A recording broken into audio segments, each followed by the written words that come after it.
commitment to keep the people of South Africa informed of the system, the state of the system. Can I present André de Ruyter to please give us the update? Thank you. Good morning, ladies and gentlemen. Good morning also to my colleagues on the call. Thank you for joining us this morning as we give you the system update. We currently have 2,094 megawatts out on planned maintenance. We have full losses of a very high 11,852. This is a number that is much higher than we would like it to be. Our partial losses, even though it is high, is not that severe compared to what we have seen in the past. It is sitting at 4,455. So the total unplanned losses are sitting at 16,307, which is a very high number indeed when we have demand expected for evening peak of just under 31,000 megawatts. So we do have a significant shortfall for evening peak, and as a consequence, the outlook is for load shedding stage 3 to be implemented from 17 hours tonight, so 5 o'clock this afternoon, until 2200 or 10 o'clock tonight, and the same then applies for tomorrow. Now you may ask yourself, why only from 5 until 10 in the evening? And the reason for that is that our demand pattern has moved to a typical winter pattern. So the peaks during evening peak are much more pronounced during the daytime. The system is capable of handling demand as well as during the morning.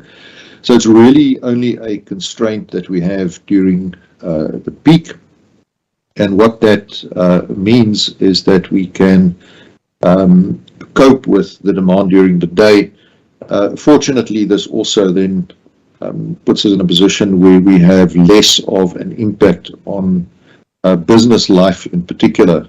We do understand that after 5 o'clock, the impact on the domestic consumer is particularly pronounced, and that is highly regrettable. And we have clearly got a challenge with resolving that. We will give you more feedback on that when we ask our technical colleagues to comment, but at least we do not disrupt the morning peaks as well as during business hours. Now, if we take a look at the system overall, and we look at which units are not performing, we have units down at Arnott. We've got 2 units out at Arnott. We have a unit out at Duva, unit 2.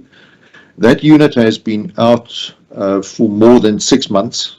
So a very poor performance there from our in-house contractor ERI as well as the power station team in bringing that unit back. It was supposed to have come back on the 5th of May. That date was not met, and appropriate action will be taken there to ensure that we can accelerate the bringing back of that unit. I may just again remind everybody that we have Koeberg unit 2 out on a refueling outage. That deprives us of a highly reliable, highly predictable 900 megawatts. Of course, we had the hydrogen explosion at Medupi, unit 4. That takes another 720 megawatts out of the system. And the combination of these 2 units in particular really has put us in a position where our capacity is incredibly constrained. Other power stations that the country may be quite familiar with, the Tutuka power station, it's currently got 3 units online, so doing rather better than has historically been the case. and we look forward to a continued improvement from that unit. So thank you to Selo Mametia and the team, doing a good job there. We've got 2 units out at Matla, and that adds to the constraint. Matimba, we continue to have challenges with our cooling fans, and those cooling fans cause load losses. Back when the station was conceived and built in the 1970s, station was oriented in the wrong direction relative to the prevailing wind, and that has caused us to be very dependent on additional cooling, and when our cooling fans don't function as they should, then we suffer what are known as vacuum load losses. Majuba continues to perform quite poorly. We've got 2 units out completely, but then we have 511 partial load losses in addition to those 2 units that are out, so that's quite disappointing. One of the stars of our fleet, Letabo, is having a very difficult time at the moment. There are 2 units out on unplanned losses, completely out, and then there's 1 unit out on planned maintenance. Now, this in total deprives us of some 1,500 megawatts of normally highly reliable capacity. So we are focusing a lot of attention on Letabo to try and improve the situation there. A big disappointment is the performance of Kusile.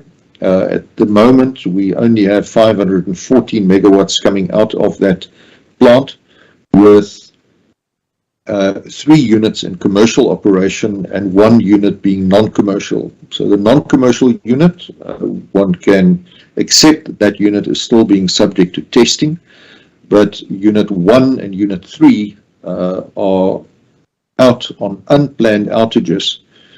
And the major challenge that we have at Kusile is the novel technology of flue gas desulfurization, which we have struggled to bed down.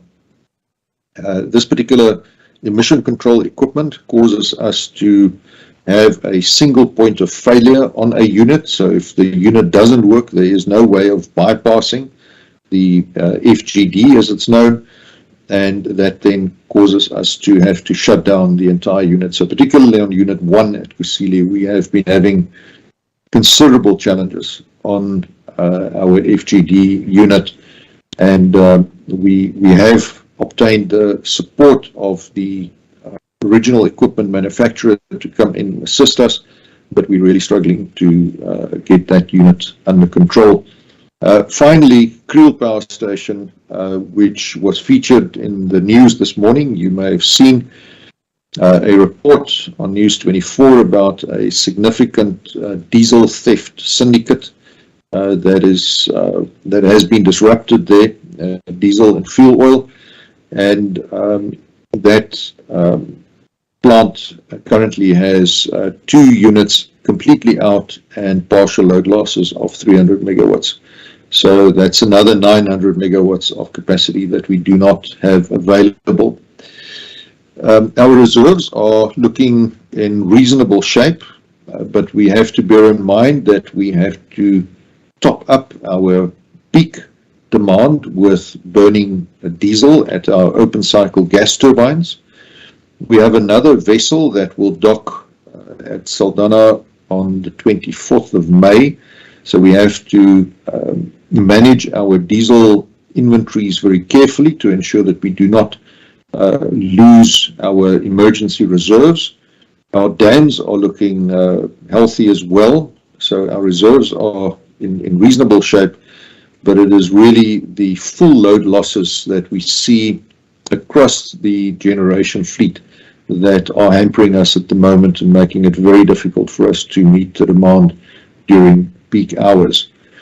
With that, Sikonati, I'm going to pause, and I'm going to ask our Chief Operating Officer, Jan Oberholzer, to come in and give us further insight into some of the reasons for this performance. Thank you, André. Good morning to all that is connected. On Friday evening, Kusile one tripped. Now Kusile, that we talk about 700 plus megawatts. Now this tripped and the turbine failed to shut down properly, resulting in delays, in returning this unit, successfully back to the grid.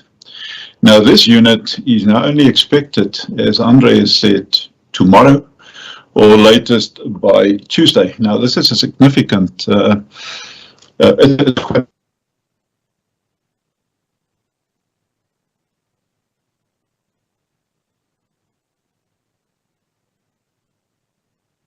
Excuse me, you are muted. Oh. There you go, it's fine now. Go ahead, please. Oh, that's strange, because on my side, I don't know what we've heard, but Sikunati, do I need to repeat from the beginning? Maybe go back 15 seconds. Thank you. Okay, let's then quickly go through it. On Friday evening, Kusile one tripped, that's 700 megawatts, and the turbine failed to shut down properly, resulting then in delays to successfully return this unit to, to back for service. Now, this unit, as the GC has said, is only now expected back by tomorrow, or the latest by Wednesday. So, however, what happened over the weekend? On Saturday, 8 of our generators suffered breakdowns. Now, it was Letaba 3, 6, then Majuba 1 and 4, Tutuka 4, Camden 1, Indrina 2, as well as Arnold 1. Now, of those, only Majuba 1 has returned successfully to the grid, while Tutuka 6 and Letaba, that failed previously, also returned to service on Saturday. So what we've lost on Saturday, much more than actually what we have gained. Now, the planned outage also of 650 megawatt imports from Koeberg did also not return to support the evening peak on Saturday as anticipated. So the net effect was a reduction in generating capacity on Saturday of over 2,500 megawatts before evening peak, which then resulted, unfortunately, in us having had to implement stage 2 load shedding at very short notice.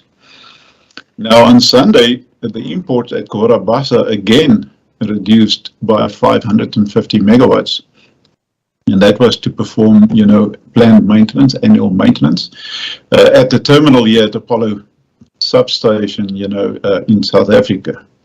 Now, the imports were increased as planned, fortunately, towards last night, and that did support, this 550 megawatts, the evening peak last night. Then also last night, Indrina 7 returned successfully.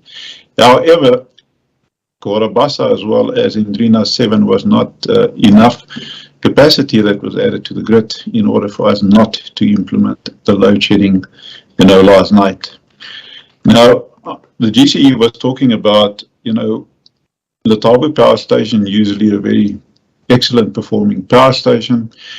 However, we suffered some boiler tube leaks at Letaba. So, and that is usually taking some time, to deal with that. Now, if I stand a little bit back, in the past week, the last 7 days, in total in our fleet, we had 8 units, Letaba 1 and 3 and 6, Kriel 1, Majuba 4, Matla 4, and Indrina 5 and Indrina 2.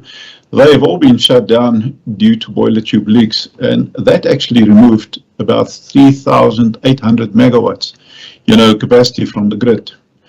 Now, these boiler tube leaks, depending on the severity and the location, in the boiler of these tube failures, these units require anything between, between 12 to 16 days to repair the damage actually before we can return it again successfully, to service. Now, so far, only the Letaba 1 has returned to service, while the other 7 units are expected during the course of this week. So 3,800 megawatts due to boiler tube leaks does really put us back over and above the other trips and breakdowns that we did have. Now, to repair a boiler tube leak, it's first necessary to force cool the boiler by using, the enormous fans to blow air through the boiler. Now, this, as I said, usually on average take about 12 to 16 hours to cool, sufficiently for people then to gain access into the inside of the boiler. Now, once inside, the exact tube where the failure must be identified, and due to the close proximity of the tubes to each other, often, adjacent tubes are damaged, which then also require repair. Now, these damaged tubes are then cut out and new tubes welded in place, and sometimes, adjacent healthy tubes, or when you want to gain access, need to be removed and replaced, when you have to repair these tube leaks. Now, as an example, again, Letabo 3, the boiler tube failure that we currently have requires in excess of 100 welds to be made, just to address the damage that we currently have. Now, and then since a boiler is a high pressure vessel, the work must be done and inspected according to industry standards before the boiler then can be returned successfully, back to service. The system operator has also requested me to deal with the following issue, and that is, we often refer to maintaining the supply and demand to make sure that it is in balance. Now, you will recall a previous feedback session, the GCE actually referred to the frequency, if I remember correctly, as the heartbeat of the system. And we maintain this at 50 hertz by matching the customer demand for electricity in real time by dispatching generation in real time. And it's important to understand this is in real time. So unfortunately, there is no bulk storage of electricity.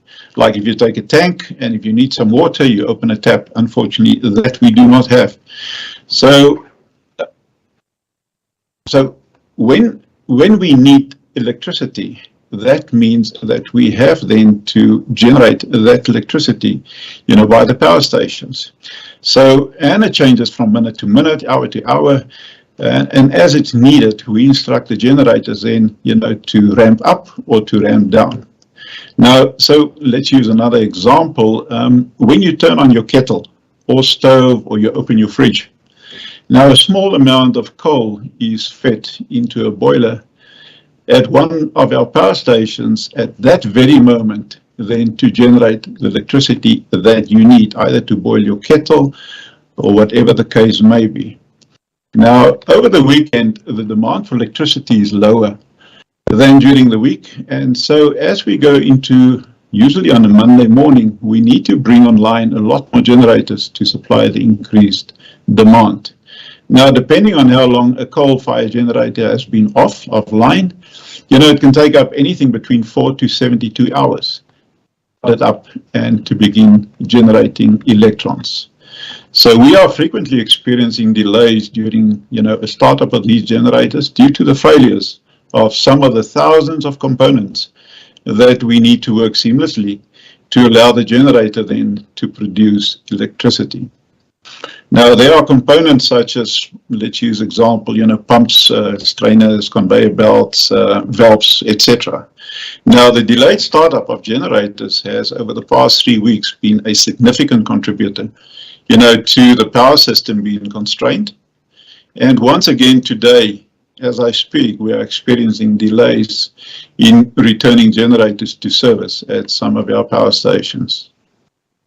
So if we then look at the week ahead, in addition to what the GC has said, we are short of the generating capacity that we need to supply the country's demand. So the units undergoing boiler tube leak repairs are going to take a few more days, as I said, to return to service. And the Kusile 1 repairs will hopefully be completed by tomorrow and latest on Wednesday, that unit can return, successfully back to the grid. So just to repeat what the GC had said, the current outlook is that we need to implement, stage 3 load shedding tonight. Although it may increase, and I think it's important to make this point. It may increase if there are additional breakdowns. Now, the 3 units that we did expect to return to service successfully, they have returned as we speak early this morning, and well done, and thank you to the colleagues. However, because of the unreliability and unpredictability of our system, should something drastically happen, we may be forced to increase, the stage of load shedding from 3 to 4. Now, also in tomorrow, we are foreseeing the stage 3, then stage 2 on Wednesday, Thursday, and Friday.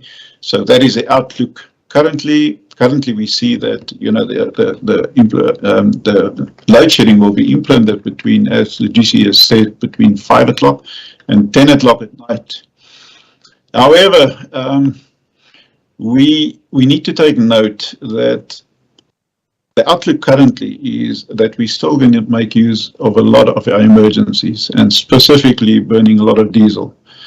And depending on the extent of how we need to use our emergencies, we trust it will not happen, but we may be forced, to implement load shedding throughout the day. We will try our best to avoid that, but that, unfortunately, that risk, it does exist. Now, obviously, the general manager of our picking plant sent me a WhatsApp this morning, and I thought I'll just share it to you for information. Now, currently, our off-site stock levels in Cape Town for Ankerlig is about 12 million litres. At Ruyter and Mossel Bay, it is 8 million litres. The GCE made it clear that we're only expecting a vessel, although we're trying to expedite on throughout the day to try and expedite the vessel to dock earlier than the 26th of the month. We are currently burning 2 million litres per day. So it is a significant burn. For the month to date, we have burned 40 million litres already. So we really have to look at our emergencies, that we do not run out of diesel. The water looks fine, but we may be forced to use more water, and so we've got to make sure that we don't deplete our emergencies. So this is unfortunately where we find ourselves. Again, we regret, that we have to implement load shedding. The inconvenience, to the public and to the economy. We fully understand our mandate, make no mistake, to the country to make sure that there's sufficient electrons, to deal with the existing demand as well as to grow the economy. But we unfortunately still find ourselves with a system that is unreliable, it's unpredictable. Our colleagues within generation, they're trying their utmost. But this is where we unfortunately find ourselves. So the outlook also in winter, the risk of load shedding remains. So we will try our utmost to make sure that should we have to implement load shedding, that we limit it, to the bare minimum. But this is unfortunately where we find ourselves. So I'd like to request now Urulani Matabula, the Managing Director of Generation Acting, to please provide more details in terms of the performance of the system. And it's my understanding that he is also invited for today's media briefing, one of the cluster general managers, to also participate. So Rulani, it's over to you. Thanks. Good morning, and thanks, Jan. I believe that you have covered a lot of items on your side, so I will not necessarily go into the details. I think we should obviously communicate that we're still running a very volatile system with the challenges we're having currently. There is a number of megawatts that we are bringing to the grid today and the days to come that we are forecasted. 2,000 megawatts today, 1,476 tomorrow, 1,600 the next day, and so forth. And the unfortunate thing about all this effort is that many a time we just find ourselves going back to this enormous amount of breakdowns. And our focus as generation team is to make sure that as we recover these units, we also make sure that when they return to the grid, we can keep them on load. I think that is key for us to be able to get ourselves as Eskom and the country out of this situation. So we have experienced a number of failures over the weekend, which has led us to the situation we're facing. But I'm confident that the team is working around the clock to make sure that we return these machines back on load. Boiler tube leaks remain our key theme in terms of our failures, and resulting in these generators taking time to return. There is a refocus on that, re-looking at our strategies and our root causes to make sure that we can curb this this common trend of boiler tube leaks, more especially at our big stations like Majuba and Letaba. So I would like to just give Karabo a minute to talk about the challenges at Kusile and Letaba as stations that are under his leadership. Karabo?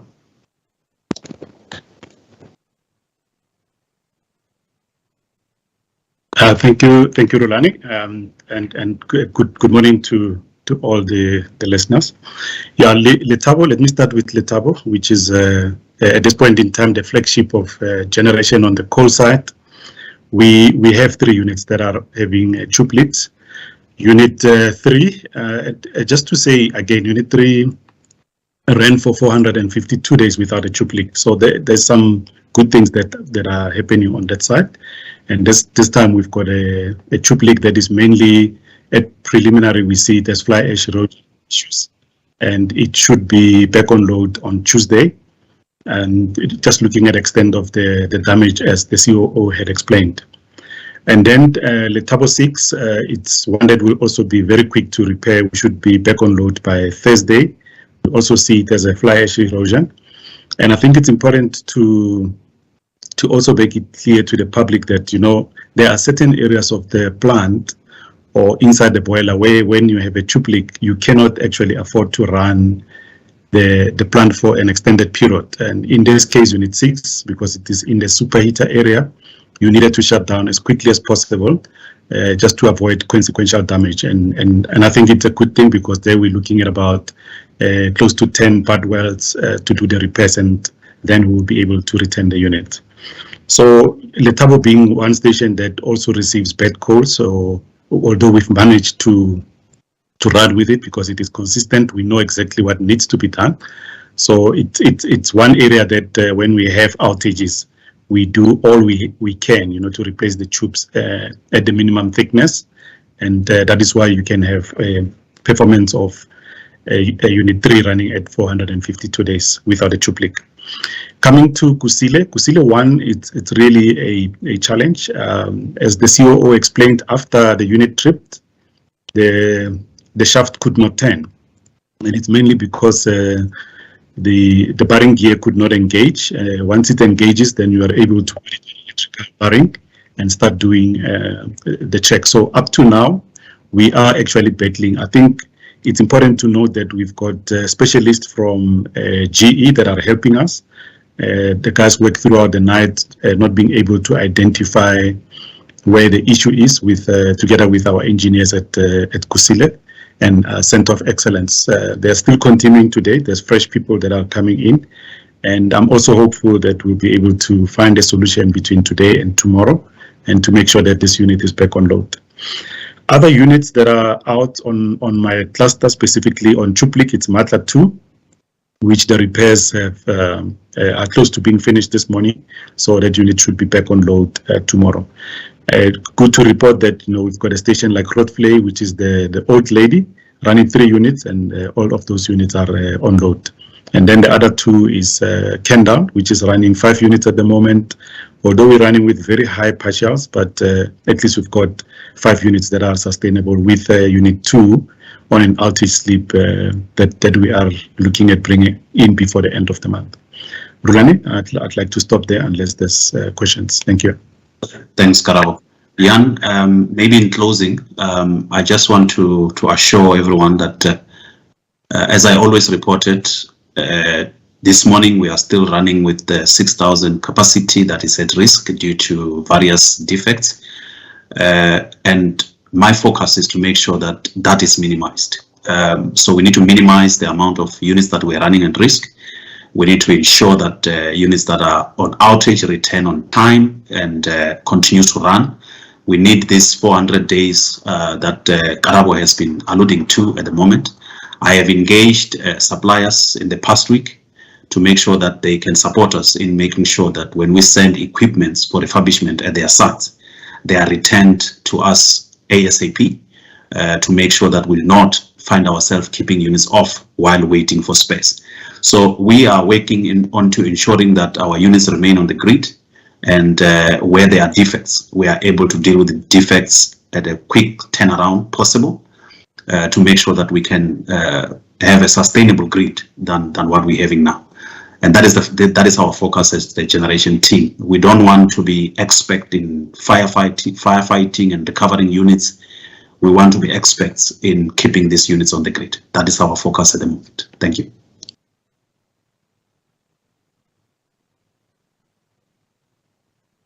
Thank you, Sekunati. I thank you, Karabo, Rulani, Jan, and André. Colleagues, Rulani Matebula is the acting general manager for generation. Karabo Rakwela is the general manager for a cluster of power stations that include, amongst others, Letabo. I'm going to now start reading your questions. Please may I request that you keep sending in more questions and do everything you can to limit them to the issue at hand, which is load shedding. All the other issues and questions that you might have, please direct them to mediadesk@eskom.co.za. Thank you. First question comes from Banele Kininza. He's from Business Report. Please explain the PFMA exemptions. What do they contribute to the load shedding problem? What are Eskom's priorities in utilizing the new advantage? Further down the questions, Banele wants also to know, how is Eskom going to make sure that these exemptions are not abused for corruption purposes by its staff? André, can you give us the overall view? I will check if either Gentry or Caleb Kassem is on here to talk about the PFMA exemptions and what they will do. Thank you. Gentry is also online. Thank you.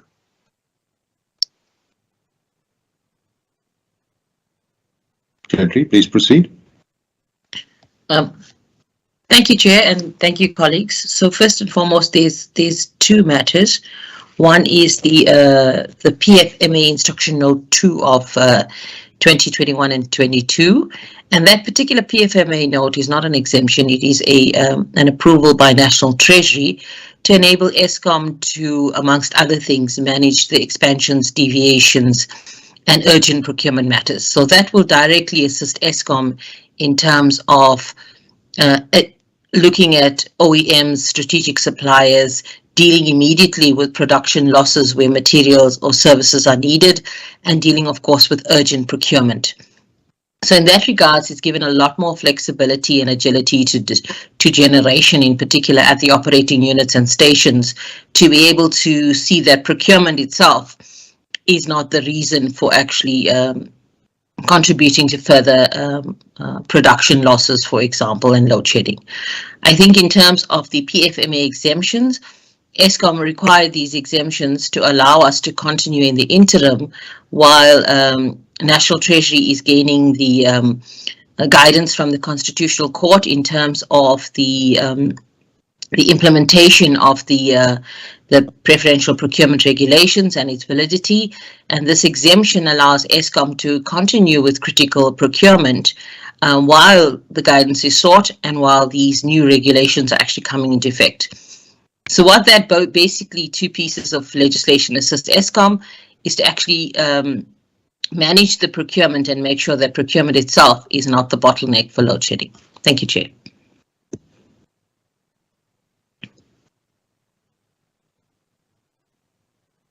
Thank you, Gentry. Gentry is head of procurement, general manager procurement. The next question comes from Mariam Issa. In your latest published weekly system status report, which is for the week ended 1 May. Every week but 3 to the end of this year. Color is color coded for a high risk of load shedding. Why don't you make the South African public aware of this rather than projecting outlooks which are too optimistic and taking people unawares when there is load shedding? What exactly is the projected shortfall for this evening peak compared to demand of just under 31,000 megawatt? Can we have an update for the current supply level which you feel can reliably provide at this time in winter? Mariam Issa also says, in the power alert sent out yesterday, Eskom said that 2,094 megawatts was out on plant maintenance. This is considerably lower than previous levels which you have targeted. Are the current difficulties which you are experiencing affecting your plant maintenance program?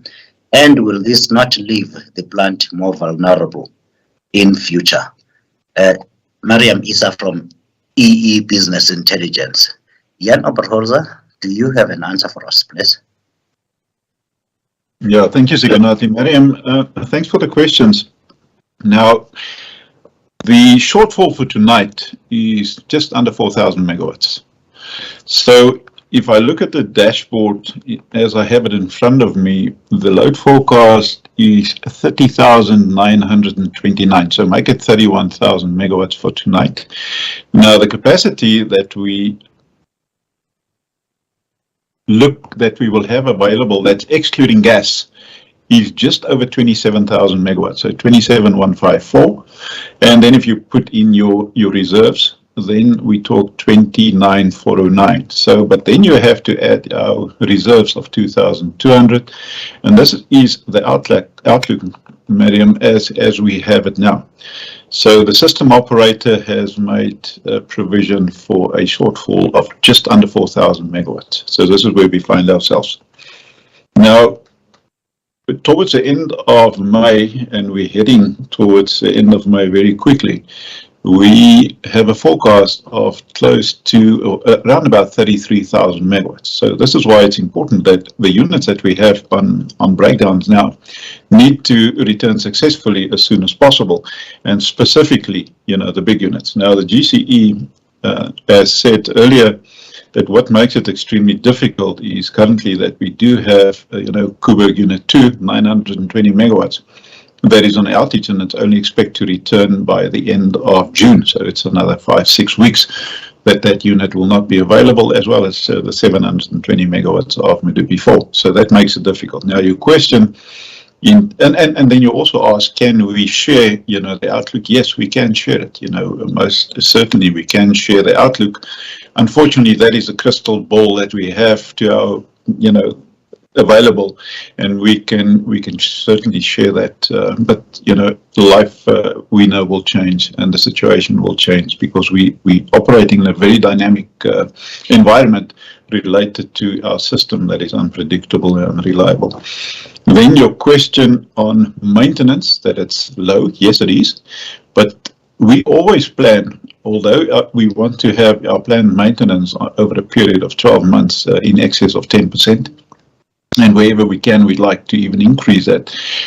Usually during the winter period, in order to accommodate these high peaks, specifically at night, we are tending, we always take the planned maintenance lower. Now, if you ask the 2,000, is it lower than what we would like? Yes, obviously, Mariam, most definitely. But, let's rather cut back a little bit for a week or 3, whatever the case may be, on some of the planned maintenance than having to revert, to a higher stage of load shedding. So the 2,000, typically we plan for around about 3,000 on average during the winter, maybe a little bit more, depends on how the system performs. But the 2,000 now, is it alarming? No, it's not. So the production team, they are looking at the system, they sit with a system operator, and then they plan, on a daily basis going forward. So that's where we find ourselves. Thanks, Sikunati. Thanks, Mary. Thank you, Jan. Let's repeat this again for Miriam's benefit. Since we started load shedding. And in fact, since January 2020, we have said there will be a continuous high risk of load shedding. And that indeed continues. That is the case now. So the data portal that you see on the website is public material as part of the arsenal to make sure that information is easily and readily available. Kyle Cohen comes from News 24.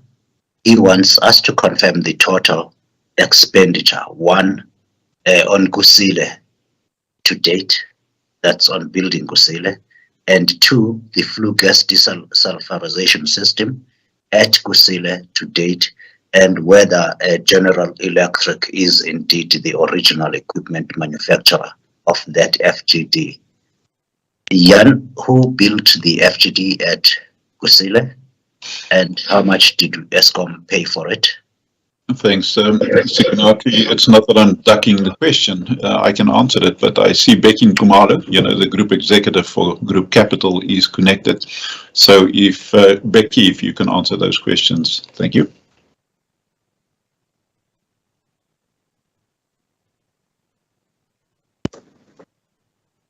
Okay, thank you, Jan. Good morning, colleagues. Yes, indeed, General Electric is the manufacturer of Kusile FGD. Obviously, they do work with other subcontractors, but from an Eskom perspective, we see them as the original manufacturers of the FGD plant for Kusile. Thanks. Please tell us how much Eskom paid for that FGD, and please tell us how much has Eskom paid to date to build Kusile Power Station? The build for Kusile in total approved is 161 billion. We're currently sitting at 146.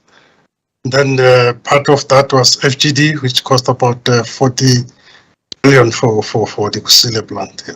Thanks. Thank you, Peggy. The FGD was built together with the power station at Kusile at a cost of just under 40 billion rand, and that is included in the budgeted expenditure that Peggy has just given. William Horn of Netwerk 24 says, with multiple breakdowns occurring, especially in the form of full load losses, is this due to running the units in the red currently? Are generating units being run harder than usual? Rolani, do you want to answer that question, please?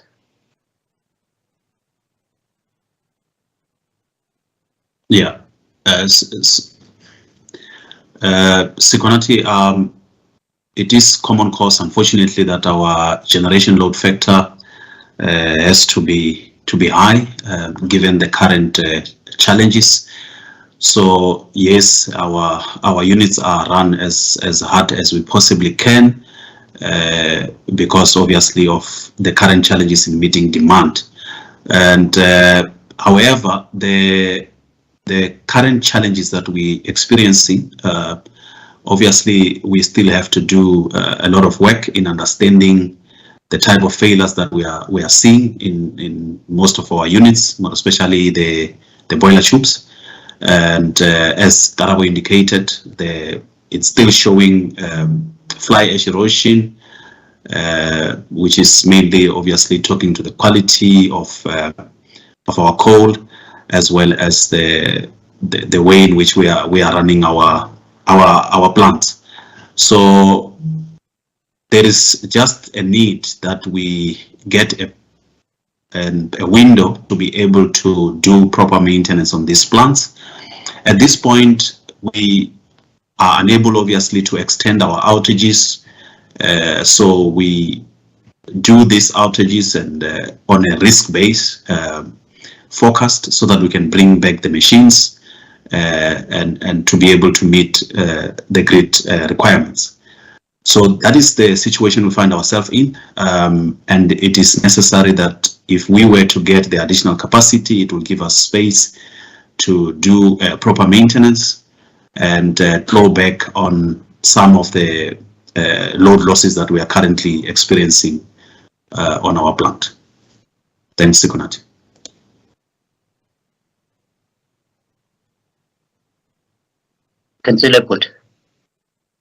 The next question comes from Mariam Issa. She wants to know when are we expecting Medupi Unit 4 to be back in service? Mariam, in the media briefing at the system briefing last week, Eskom said that unit shall be returning to service by August 2024. That has not changed. Jan, you might come in here to answer the questions from Chris Yeland on the nuclear. Please, can you advise the status and specifics of the Koeberg Unit 2 refueling and life extension project? Has the refueling been completed yet? Has the reactor head on Unit 2 been replaced yet? What other work has been completed or is still in progress? Jan? Thanks, Sikunati. Chris, thanks for those questions again. I have a detailed schedule here because I was expecting the question to come. But we have the Chief Nuclear Officer, Ridwan Bakardine, that is connected. So I would like Ridwan to please deal with this question. Thanks, Ridwan.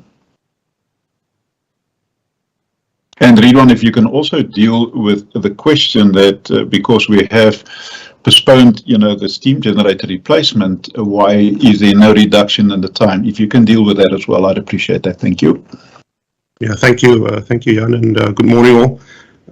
So the scope of work, where we are currently with the outage, we're still busy with the maintenance scope of work.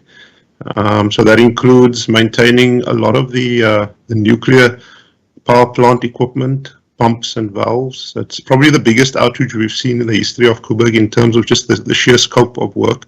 A lot of that work is related to the life extension of Koeberg, that maintenance and inspections that needs to be done.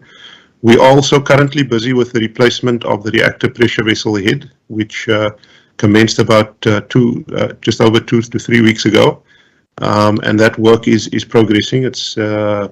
It's on track. There's still some more work to complete, and in parallel with that, we are completing steam generator inspections. So this work is what we've always done historically. We were with the steam generator replacement coming out. We've done this inspections again, this outage, so that work is now coming to its conclusion.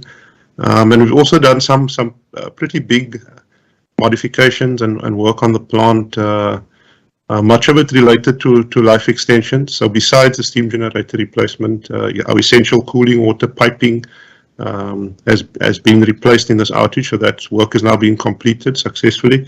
And then a lot of work also on the turbine components and the non-nuclear part of the plant, and that work will still be going on even past the point at which we complete the nuclear scope of work. So refueling will be then commencing in about, moving fuel back into the reactor will commence in about 2 weeks' time. What I should also, and thereafter it's the normal startup activities. So in terms of the steam generator replacement, the plan for this outage, when one moves one activity out, you don't just sort of say we save that amount of time during an outage. You basically have other activities that get done in parallel.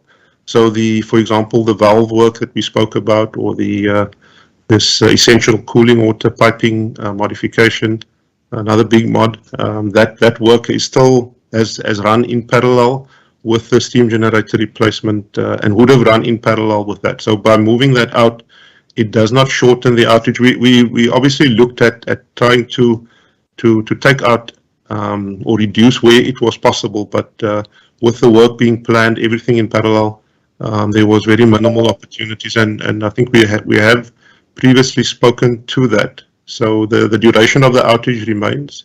The intent is to ensure that we come back as per plan for the outage. Thank you.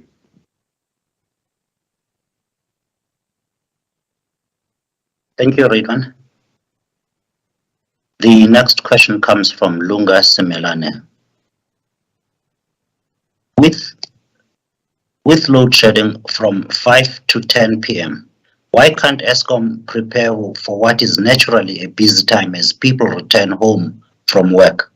Why is the load shedding heavier at this Why is the loading heavier at this time when businesses are closed? Also, what is the point of stage 3 load shedding in such a short time? Jan, you answered this question largely when you spoke about the inability to store electricity. Can you just repeat that, please? Yeah, what I would like to do, if it's okay, the system operator, you know, the general manager, system operations, Isabel Frick, is connected. And I would like to give her the opportunity to answer this question in some detail. Please, Isabel.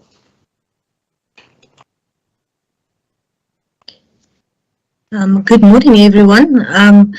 I think we need to start answering the question by starting with the load profile. Jan has previously mentioned that we are now in a winter period. That means that we have distinct load profiling with a high morning peak and a high afternoon peak. So that's the first part of the question. The question referring also to when businesses are closed, that is true for the most part, but our bigger industries do not close overnight. They actually stay open, so there still is quite a high industrial load 24/7. And then, of course, people returning from work and with kids from school, that is the time in the evening when you start preparing dinner, when the kids get a bath, and all these appliances that you use, the geysers, the stoves, have got elements and they use a lot of electricity. So to answer your question, it's not about preparation, it really is an issue about the actual load going up for that short period of time, and that is why we end up shedding over the peak period over the evening. Other than the peak period, then if the question is why not for the whole duration overnight, is because, of course, in the middle of the night, we don't have these occurrences and then the load goes down. So as the load goes down, we would end up in what we call a night minimum situation around 3 o'clock in the morning. So it really is a system network issue. As we've said previously, the system is a live system. That means it changes second by second. So we have to do the balancing second by second. But in the winter period, what you have to remember mostly is that we have a very high morning and a very high evening peak. In the summer period, this is a different scenario where we have more of a plateau throughout the day. And that's why you see this phenomena coming through now. I hope that answered your question. Thanks, Jan.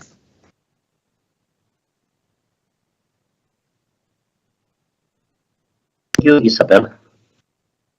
Kyle Cohen of News 24 wants to know what exacerbates the boiler cube leaks. Is it coal quality or is it demineralized water problems? And he also wants to know, are the units shut down now due to boiler cube leaks the results of normal wear and tear? Jan? Thanks, Igunati. Again, I'm going to ask, the generation colleagues. It can be Karabo or Rulani that can deal with that question, please.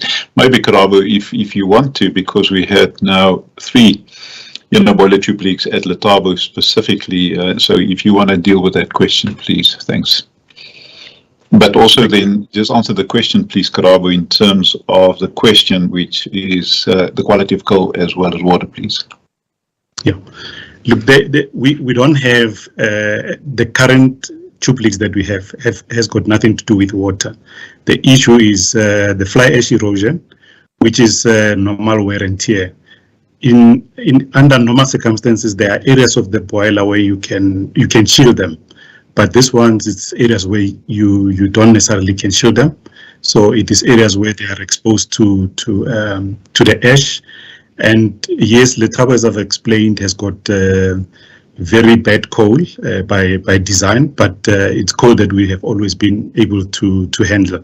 So that is why the intervals for outages is more frequent than other stations. So we try and do majority of the outages within 18 months of areas that we know they are susceptible to fly ash erosion. So in that case, that's where it is. So in terms of water quality, we actually control it very, very strict. because I mean it can affect all the units instead of one. So we're very strict when it comes to controlling the quality of water that we use. Thanks, Jan. Thanks, Koeberg. Just also deal with when we do not receive the quality of coal. If you can just deal with that as well, please. When we battle with the quality of coal, and I probably should give an example of a station like Matla, where we are now getting over 6% additional ash that is not part of the contract. So it just makes handling very difficult, down the stream. One, it is the issue that this bad coal now goes through your mills, so you've got wear and tear that is higher than normal. Then you have to increase your maintenance cost in terms of or maintenance regime and cost in terms of mills. You do see it in the boilers as well by abrasiveness, and then the handleability of the ash. So as a result, we actually over and above the normal methodology of removing the ash. We are now tracking the ash at Matla as a result of this high ash content that we have in the coal. So really the quality of coal, it's quite key, and that's probably one of the areas that I know the CEE always drives the message that we have to stick to the qualities that we have. Otherwise, we are just increasing the cost of the organization unnecessarily. Thank you, Chair.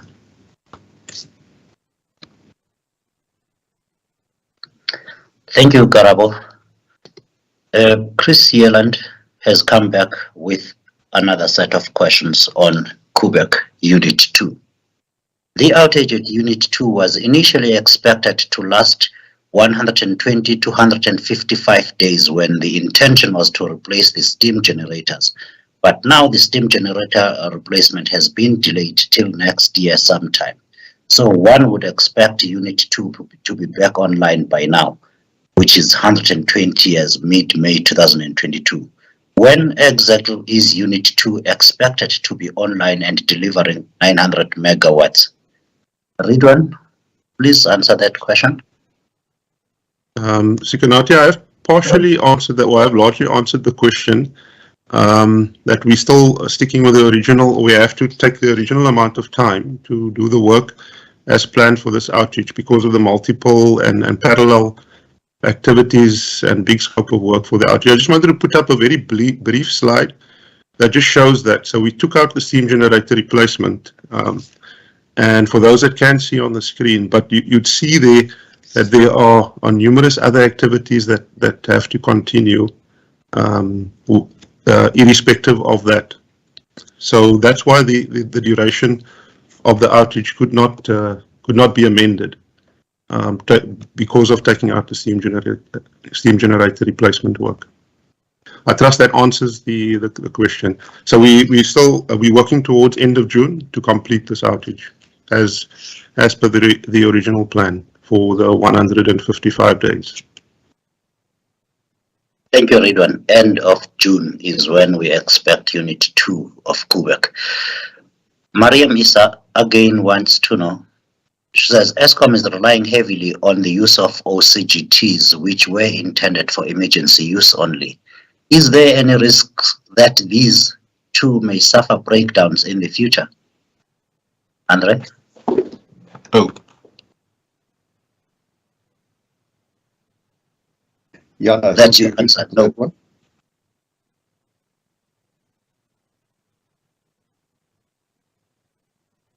Jan, please, may you repeat what you just said? Sorry about that. It seems that we have some network challenges here. I can confirm, Abhi Singh is unfortunately he's not connected, the general manager for picking, but I can confirm that we are tracking, and he personally is tracking the maintenance of the 14 open cycle gas turbines that we do have, the 9 at Ankerlig and the 5 at Gerikwa, to make sure that when it's due for maintenance, that it's actually taken offline and that we actually conduct the maintenance. Now, that we do have now and then, not that often, we do have some breakdowns, unexpected breakdowns. But Mariam, in general, I personally am very comfortable that we are, looking after those open cycle gas turbines the way we're supposed to, and we are conducting the maintenance that is expected to be conducted. Thank you. Thank you, Jan. Ahmed Arif of Fin24 wants to know, Mr. Director, NUMSA has just issued a strongly worded statement saying Eskom is perpetuating a false narrative that it does not have money to meet workers' wage demands, and that you are undermining the Central Bargaining Forum by engaging the workers directly. How does the calculus work in terms of trying to balance the critical task of keeping the lights on, including spending money burning diesel, which is what the unions specifically highlighted, and meeting the demands of labor? André, the Ruyter.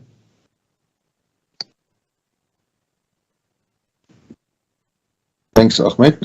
That's a very good question. I must say, I don't think I've come across a NUMSA media statement that hasn't been strongly worded. So this one, I think, is a continuation of a process of negotiating in the media, which we don't like to do because we don't think it serves much of a purpose. If you look at the wage increase that was agreed in 2018, which provided for 3 consecutive years of 8% increases to Eskom employees belonging to the bargaining unit. This means that we have given these employees a 26% increase over 3 years from the base where they started. This is because of the compounding of the consecutive 8% upon 8% upon 8%. Now that is significantly higher than inflation, and we have therefore in the previous financial year decided to offer a 1.5% increase to our bargaining unit. Just to remind everybody on the call, management have not received any increases or bonuses for a period of between 3 and 5 years, depending on the level in the organization. Be that as it may, we could not reach agreement with organized labor on that 1.5% offer. A dispute was then declared. This dispute is currently being adjudicated by the CCMA, and we are currently in the process of negotiating proposals for increases and changes to conditions of employment for the current financial year. So that is where we are right now. The 1.5% was implemented unilaterally, as is Eskom's right as the employer. If we are unable to reach agreement, obviously the unions have taken us on review on that, as is their right, and that process is running its course. I do communicate to employees of Eskom. I believe that it's the duty of Eskom management to do exactly that. We have in the past seen that messages that were very carefully constructed and very carefully communicated via particular one union were significantly changed by the time that they were communicated to members. So in order to ensure that there is in fact not a false narrative being perpetrated, but in fact an accurate narrative being perpetrated, we have taken to communicating exactly what the employer as Eskom is offering to our workers in order to ensure that there is no possibility of a so-called false narrative being interposed by people in the middle trying to manage the message. Yes, it is a very difficult calculus in terms of trying to balance keeping the lights on and managing all of our costs. Eskom is still in a loss-making situation, even though our finances are somewhat better. So I'm not quite sure where NUMSA get the idea from that we have an excess of cash available. That is definitely not the case, and we therefore have to make sure that we manage our costs across the board, and that includes making sure that we compensate our workforce fairly, and also having regard to the financial health of our entity that we are responsible for managing. We are unfortunately not in a position where we can respond by acceding to organised labour's demands for a double-digit wage increase in the order of 15%, which was on the table previously, given the constrained financial situation that Eskom finds itself in. Thank you, Sekunati. André, before you go, exactly on that point, Banele Kininza says, is there a standoff with NUMSA and Solidarity? Is that not likely to feed into Eskom's current problems? What is Eskom's position on labour demands? Do you have an answer for that, please? Yeah, I think hopefully I've communicated our position quite clearly. Again, I don't want to communicate or negotiate through the media. I don't think that's appropriate, and it's certainly not in the spirit of engaging with the Consultative Bargaining Forum. But we don't have a standoff. There is a dispute on the unilateral imposition of a 1.5% increase by Eskom during the previous financial year, bearing in mind that that, of course, was during a time of COVID when many South Africans lost their jobs and had to take a pay cut. We were still able to motivate to our board for an increase, even though it was a modest one. And the situation that we currently have is that 1.5% is currently being adjudicated by the CCMA. So no, I don't think there is a standoff. I think that we are able to rely on our loyal and hard-working employees to support us, and we don't anticipate any unlawful industrial action emanating from the current dispute or the current negotiations. Thanks. Thank you, André. Just to summarize again, the wage talks are happening at the Central Bargaining Forum, where Eskom has got 3 recognized labor unions, and Eskom has undertaken, as previously communicated, to keep all its employees informed about the negotiations. Thank you. Miriam Issa, your next set of questions. Your weekly system status report shows that your operating reserve margins are well below the 15% seen as best practice globally. In fact, they have been consistently below 10% in the last few weeks. Does this not point to heightened risk of severe load shedding in the immediate future? While we understand that the risk is small and do not want to cause unnecessary alarm, do you have plans in place as to how you would manage a national blackout and how it would take to get back up and running? Mariam, that question has really been answered ad nauseum in the past few weeks about the possibility of a blackout and what Eskom would have to do to get over that. Do you want to take one last bite at that, André?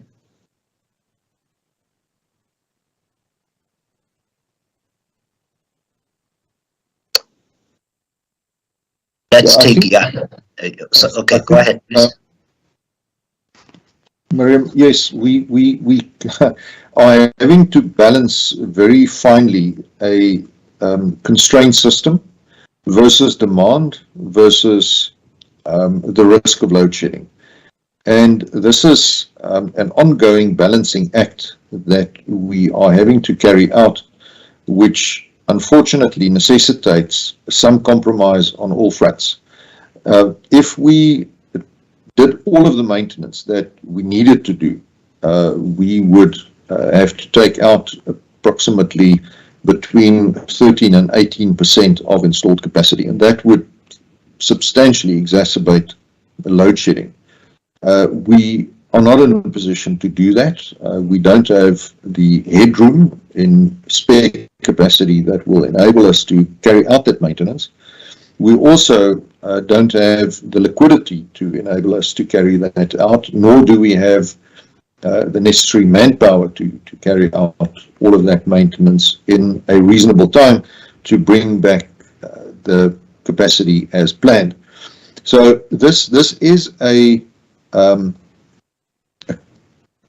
ongoing balancing act that we need to maintain. Now, we do have a current management plan to deal with a national blackout, which we obviously want to prevent. Those contingency plans are in place. It is a risk that we have identified many years ago, and it's part of the requirement for a grid code. We have black start facilities at various plants throughout the country, and we are therefore in a position to give the country the assurance that a national blackout has, first of all, a very low probability, given that we have tools at our disposal, including load shedding, to manage the risk of that. And secondly, that we will be able to recover, probably that we are able to recover, and that we regularly update and test our black start readiness in order to ensure that we are able to have that ultimate safety net at our disposal. Bearing in mind that we, of course, have a number of different levels still of load shedding that we are able to implement to prevent exactly that national blackout. So at this point in time, I think it's imprudent to engage in too much speculation, because that is, like you point out, Miriam, likely to cause unnecessary alarm. So let's leave it at that. Thank you. Maybe, André, I can just comment as well, just to build on what you're saying. Miriam, under my chairmanship, we meet every 3 weeks and to look at the readiness of all our black start facilities. So I can confirm that we are up to date. We've got a dashboard, as I say, that we track on a 3-weekly basis. As a matter of fact, we had a meeting at 7 o'clock this morning. So this is an area that receives a tremendous amount of time. So that's the only additional contribution that I want to make to the GCE. Thank you.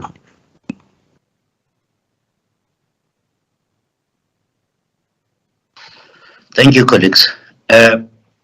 Chris Yelland says, and I'm going to ask you, André de Ruyter, to come and give comment on this one. I asked this question at a previous media briefing, but I was fobbed off and told to direct my questions to the Department of Mineral Resources and Energy. After 15 years, the public and customers of electricity are tired of hearing why we have load shedding and want instead to hear what South Africa Incorporated is doing to end load shedding fast. So I feel I need to ask again, is Eskom doing anything to coordinate a joint media briefing with Eskom, the Department of Mineral Resources and Energy, the Department of Public Enterprises, and National Treasury, where we can be informed of what South Africa Incorporated is doing jointly to end load shedding fast?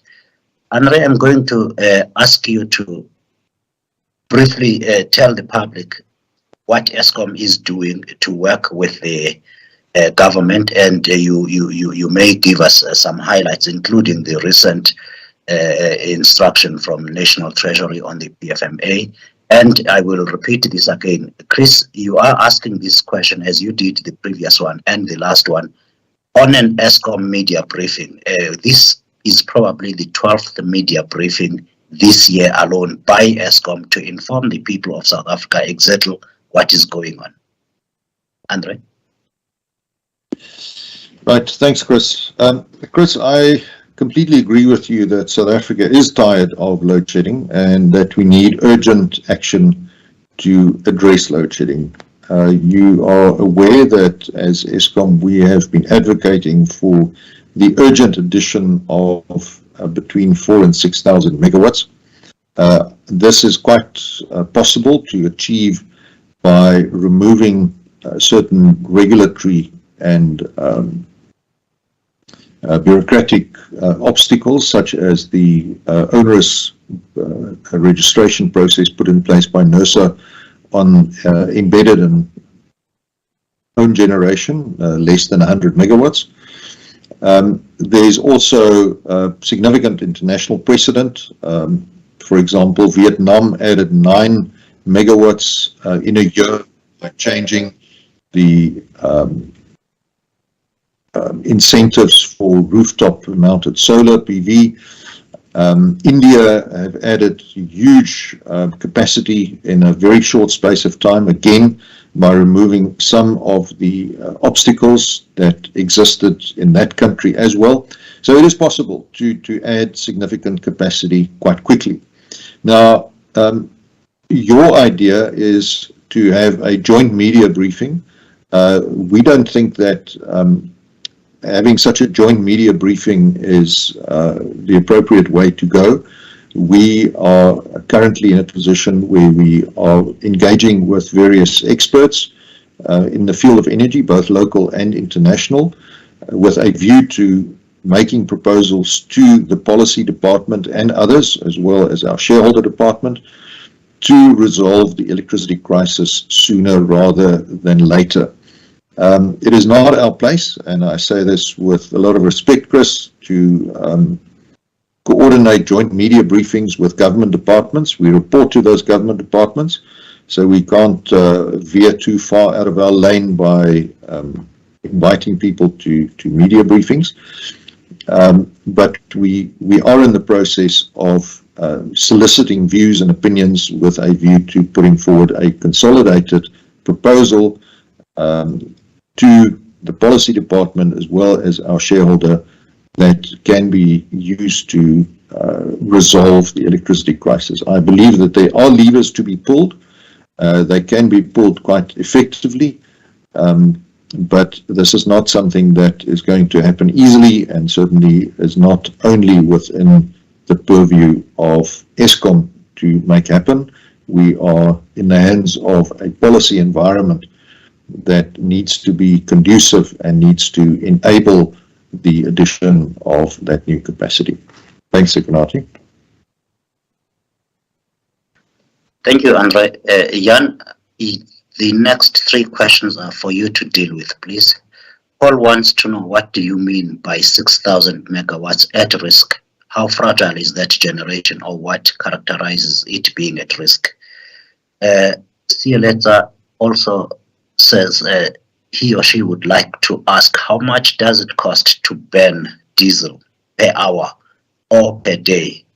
And Mariam Isa again has this question for you. Just to clarify, Jan Oberholzer, you said the forecast is now 33,000 megawatts. Can you confirm if that, if you mean for demand forecast, and what period is this? Is this for winter? Thank you. Good. Thank you, Sekunati. Paul, let me deal first of all with the 6,000 megawatts that Rulani has mentioned. Now, what we do is on a daily basis at 4 o'clock in the morning, we update what the risk on the system is in terms of all the units. Now, the 6,000 megawatts, it's actually 6151, is over a number of power stations. Now, what we then also do is we break it down in what we call high risk, medium risk, and low risk. And I'm just going to deal with the high risk now. But then also what is important of the 6151, that is that's the capacity of the unit. Then we do have some partial load losses on some of these units. So currently we have at risk because the partial load loss of 1589 is already not available to the system. It is about 4,500 megawatts. Now, of that 4,500, we've identified 1,320 at high risk. It's about 29%. Then we have 1,793 at medium risk, another 40%, and then at low risk another 1,400. Now, just to deal with the 1,300 that can catch us at any moment, it is at Dubai Unit 5. We've got a boiler tube leak, so we're running with a boiler tube leak. So at Kriel 4, we're running with a boiler tube leak. At Letabo 4, we're running with a boiler tube leak. And then at Kriel, we have also a steam leak that we're running with. So we are breaking it down per day on in medium, high, and risk. So I trust that I've dealt with, the 4 or the 6,000 question that you have. It actually is 4,500 of which we are really running a risk of 1,320 megawatts as we speak. Now the question, Sialetsa, on the cost of running one open cycle gas turbine for an hour. I hope you've got a pen with you, but the way that you calculate it is we are burning 14 liters of diesel a second. Now, if you want to take then a second to make it a minute, so you've got 60. Times 60 to get an hour, times 14 the liters per second, and then you times it by whatever, the price of the diesel is. Now, currently, anything, north of 22, 23 rand. So, but you can utilize in your head where we are now about R1 million per hour per open cycle gas turbine. So if Eskom, if we need to run, all 14 during a day, that is 14 million rand per hour. It's actually more to 1.1 million, but just to get a picture in your head, it is R1 million per open cycle per hour. So it is really significant. The 33,000, Miriam, is we expect towards the end of May, as I said, for 2 or 3 days. It may be more. My colleagues can come in if it's more, but it's my understanding that for a few days we are going to have an extreme high demand. That is usually before the winter tariff kicks in. So this is not for the whole, winter that we expect, 33,000 megawatts. It is for a few days, and it's usually just before the winter tariff kicks in. Thank you. Thank you, Jan. Just to add on a possible follow-up, Eskom gets all its diesel from the major suppliers, from the major refiners. There is no middleman, nobody making an extra cut or taking an extra turn on this. There is Mariska Nani. She wants to know, can you please just repeat how much capacity is unavailable in total in relation to the total amount of megawatts are available? She is from Maruela Media. Jan, how much total capacity is unavailable on the Eskom system, please?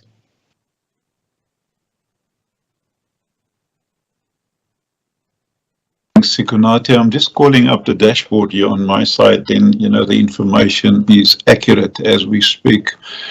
Planned maintenance is 1,904 megawatts. This is as we speak. Then the full load losses is 11,852. The partial load losses is 4,758. That gives us a total UCLF unavailability for full load and partial load losses of 16,800, and then we have other, which we classify under other of 314. So it is 17,114 megawatts as we speak now, looking at the dashboard, that is unavailable. Are you able to just repeat what the total installed working capacity is?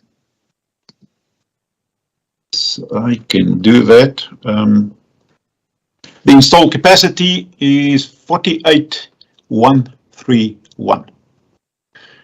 So what we have currently available as we speak, but this includes obviously gas, etc., is 29,113. So that's where we are.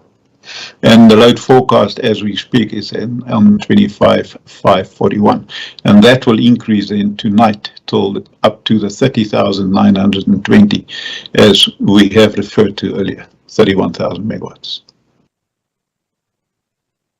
Thank you, Jan. The last question comes from Mariam Isa.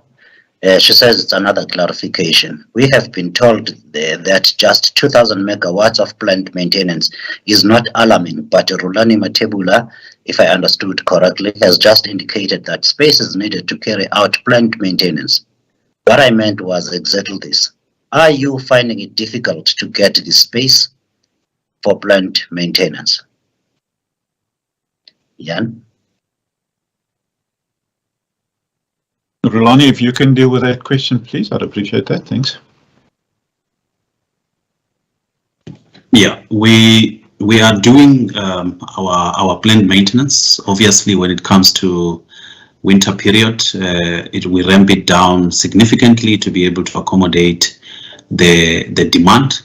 However, as I indicated, with the units that Jan has just indicated that they are at risk, the preferred option would have been to take them off and fix them. It is not an ideal operational condition that when a unit is declared to have a tube leak, that you have to keep it on load. So that it's an opportunity we don't have, because if we have to take every unit that has a defect off, we will subject the country into higher levels of load shedding. Hence, we have to find ourselves managing risky units on load until we get a window to be able to deal with them. Some of them, we deal with them over the weekends when the demand is significantly reduced, if we can be able to accommodate that in the 3-day or 2.5-day window, which is our weekends. So that is what I mean by needing that space to be able to get rid of all these risks, or being able to manage the risks as they emerge, so that we can have a sustainable fleet. Thank you, Rulani. Colleagues, that is the end of the questions. I just have one last message before I ask André to give us his closing message. The eThekwini municipality has almost fully recovered its operations in terms of distribution in the regions that were affected by the floods. It is currently still not being load shed, but this will change soon, and the teams, Eskom and eThekwini municipality, are reviewing the situation. Currently, though, there is no load shedding in the eThekwini municipality area. It's 1 hour and 27 minutes of accountability, ladies and gentlemen. André, do you want to close with the overall message for this week? Thank you. Yeah, thank you, Sikanati, and thanks everybody again for the questions and holding us to account. I think it is important that we do take that accountability and ensure that we explain as best we can the challenges and constraints that we face in managing our generation system. The performance has been quite disappointing, and we are going to be implementing actions to improve our performance. We are not going to disclose this in public because it's not suitable to do so, but we are really going to try extraordinary measures to improve the performance of our generation system. The current performance clearly is not acceptable, and we cannot continue to impose load shedding, certainly not at the levels that we are at the moment. My management team and I are seized with this matter. We are working at all hours of the day and night in order to overcome this. We have the support of our board, we have the support of our shareholder, and we are therefore going to be proceeding with the steps that are necessary to improve our performance. We are grateful for the support that we have received from National Treasury so far with the exemptions from the Public Finance Management Act, and we believe that similar flexibility would be very helpful in ensuring that we can bring additional capacity onto the grid sooner rather than later. That ultimately is going to be the solution to load shedding.